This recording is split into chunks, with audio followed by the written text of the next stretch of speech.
In today's video, I'm going to teach you how to turn off auto renew on Hostgator. This process is quick and straightforward, ensuring you have control over your billing preferences without any hassle.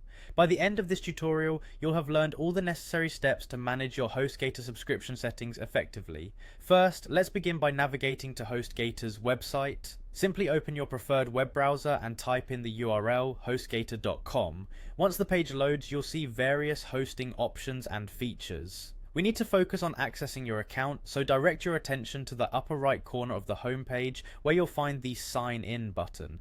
Click on this button to proceed. After clicking on Sign In, you will be prompted to enter your account credentials. Provide your username and password carefully to avoid errors. Once you've logged in successfully, you should land on the Hostgator homepage, personalized with your account details. The next step is to locate the profile section. You can find this in the upper navigation menu. Click on Profile, which will take you to a hub containing all your personal and account information. This area is crucial for managing your subscription settings, as it gives you access to various administrative features. Once in the Profile section, look for an option labeled Renewal Center. Clicking on this will direct you to an area where you focus specifically on how your billing cycles and renewals are managed.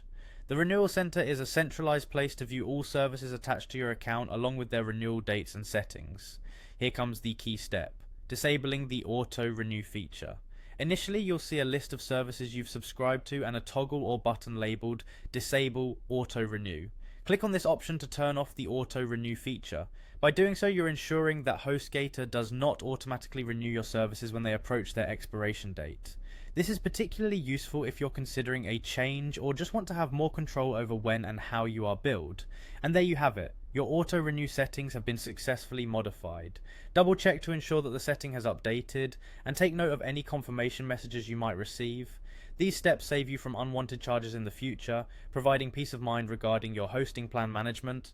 Feel free to explore other settings available in your Hostgator account while you're here, as familiarizing yourself with the dashboard can vastly improve your user experience. If you ever decide to re-enable the auto renew feature, you can follow similar steps to switch it back on. Thank you for watching, and I hope this guide was helpful in managing your Hostgator subscription settings.